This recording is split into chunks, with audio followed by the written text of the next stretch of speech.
G'day, Nick. How are you today, my friend? Hey, good Jai. How are you? I'm doing well. I'm doing well. I'm kind of playing hooky from work at the moment to do this interview. I've got the work computer hidden behind this thing, so I didn't say that. But Good no, form. it is a pleasure to have you here today, mate. And we are not far away from the brand new album coming out. How are you guys feeling about this thing? It feels like it's been, well, it really has been over 2 years in the works now since Doom Switch came out. Yeah. Yeah, I haven't had time to properly digest it, to be honest. I don't think I'm going to be honest with you. I don't feel a thing. Yeah, I don't feel a thing. We've gone through we've gone through a lot yeah, to get to, this point, and it feels like everything that we've, been through has sort of desensitized us to yeah, like I feel relatively. I'm not sure if it's the thing where like I'm still it's still we're still catching up yeah. on everything that's happened. Um, I think once the album's released, it'll be, that's when it'll all hit us. I've just got a feeling that Yeah. it would. But right now, it's kind of the calm before the storm. I think this is the first time in about 2 years where I don't have to think about music, because for two Wow. years we've either been touring or we've been writing. Like, we just haven't stopped. So this is my time to relax and just not think about music for 2 minutes. Well, you've only got about a fortnight to relax. I've got a feeling it's going to be like Christmas Eve as a kid. You're going to be like, oh, the album's out tomorrow and it's out midnight. What are people going to say? Because I've had the chance to Yeah. listen to the album as well, and I mean this, genuinely impressed. I can't believe you've released so many singles already, and I can already pick out at least another three tracks where I'm like, oh, surely they'd have to be singles as well. But then it almost turned like into a greatest hits album at the same time because there's just no filler on this album. Like, I am genuinely impressed. Like, well done. Like, how has the writing process been over this time? Was kind of everything set in stone back around the time Doom Switch came out, or have you kind of been chopping and changing this whole time? Yeah, the songs the songs were being written throughout the whole process, right? At least up until we went to Portland and Hmm. recorded everything. So Doom Switch was the first song written, and it was written because we had to put out a song. Yeah. Like, we had to do something. Alex had just joined the band. We had just taken all these tours. We needed something to tour off of, and we hadn't released music in, like, I don't know, I think it was like a year and a half at that point with an old Yeah. band member. Um, so yeah, Doom Switch sort of triggered a series of, like, it gave us faith Hmm. to because it was a self-produced song, and it was the first song we'd self-produced in, a number of years. It sort of gave us the faith and encouragement to do the rest of the album the same way. Yeah. And everything was kind of being written in between tours up until we bit the bullet and said, "Hey, let's just get this recorded so we Yeah. can put the record out." And we did that in Portland, in between, like, the Parkway Drive tour, and there's another European tour we are doing at the time. I forget which one. It's kind of amazing. I've looked at you because you've had a busy year. Good things last December, going on to the Bring Me the Horizon tour, the European tour, the Monsters of Oz tour you've done, and everything. I kind of look at it and go, where did you really find the time to do it? So it is quite impressive because it doesn't lack in quality. And Doom Switch kind of being, hey, we need to get a song out. Was that when you kind of finally put that together? You go, oh, this is what Make Them Suffer is evolving into.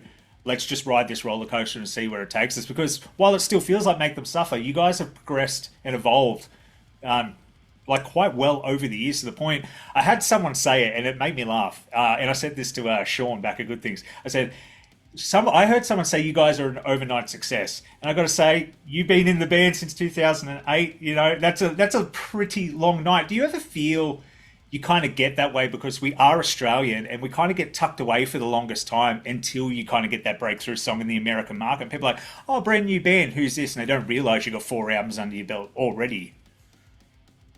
Um, I mean, I'm going to be honest and say a lot of people in that territory live in their own separate live in their own separate bubbles. Yeah. Like they are discovering new bands all the time, and I think for someone over there, it's quite easy to feel or think that we're an overnight success because you're right. Like we're from Australia. Yeah. Uh, they don't get too much exposure Mm. to bands that come in from overseas, right? So it's very easy to assume that when a song gets big there, that it feels like that band's gotten big Yeah. overnight. But yeah, I mean, interestingly, I've heard this a lot. Like the band doesn't have any like we're in our own little bubble. Like we don't know how well we're doing in certain parts of the world, Yeah. what people think of us. Like, when people are telling us, yeah, you guys really shot up after Doom Switch. Um, we've been hearing that a lot, and I'm like, what does that mean? Like, I don't feel any different. Like, should I feel different? I've no idea. Just Yeah. have no idea. So I think we're always going to be like that.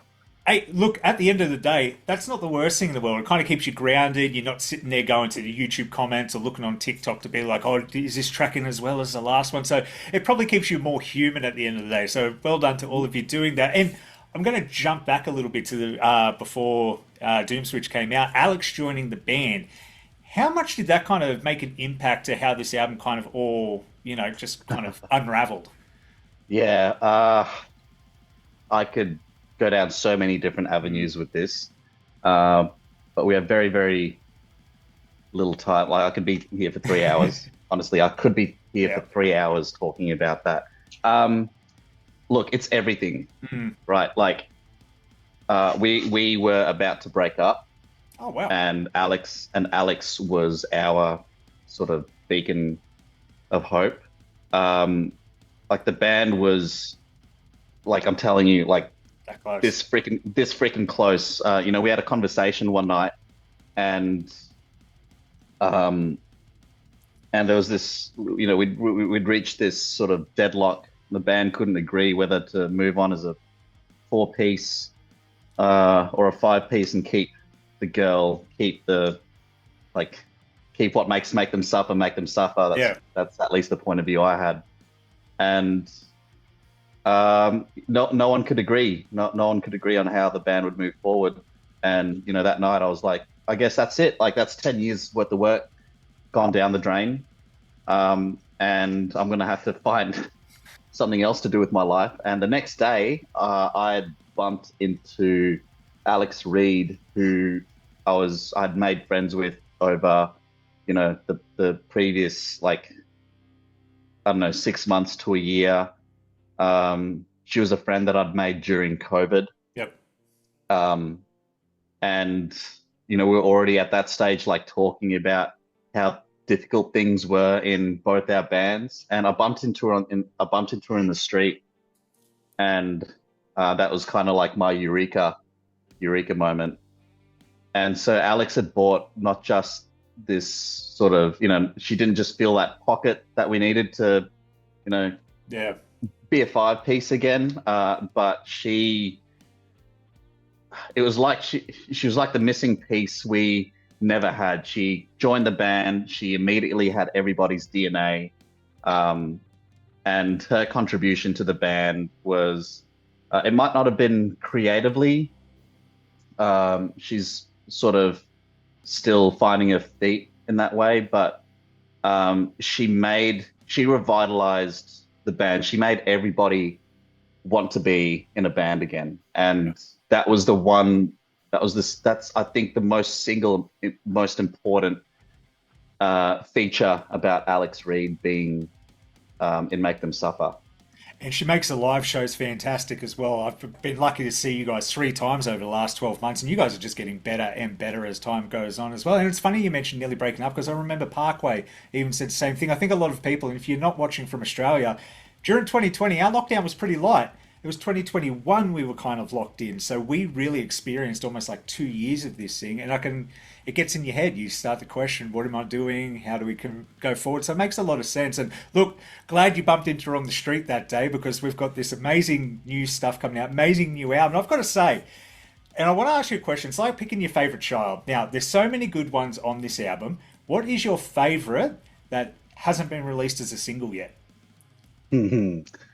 Um, that's a tough one Yeah. because we, we wrote every song to kind of be performed live, Mm, and every song's got its own thing. I want to say Small Town Syndrome, just because there was sort of a debate between Small Town Syndrome and Man of God as to which one was going to be uh, released next. yeah. And I think we chose Man of God only because it was a song that didn't have like a singy chorus and kind of broke away Yeah. from our most recent formula a little bit. So that was the only reason we chose Man of God over Small Town. But I'm excited for people to hear Small Town Syndrome if I had to pick one. Yeah, no, and that's the one I would have picked too. I was kind of hoping you're going to say that, and it's so good that you Sick. put it at the end of the album because it really is a roller coaster. And a lot of albums, especially back in the 2000s, all the singles were up front,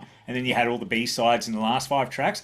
But when you come in, Ghost of Me is one of the last songs. Tether, I loved as well. But Small Town Syndrome, closing on that, like that would be an amazing live song as well. I do understand why Man of God. You got to get the heavy one out there to go right. This is the one where you guys, wall of death time. So let's get into it. But I'm glad you said Small Town Syndrome. It's not just me. But I know I don't have you for a lot of time today, and it's been an absolute pleasure. I cannot wait for the world to experience this album. Is there anything? I know you're feeling a bit numb to it at the moment, but I'm sure that will kick in on November 7th, the day before.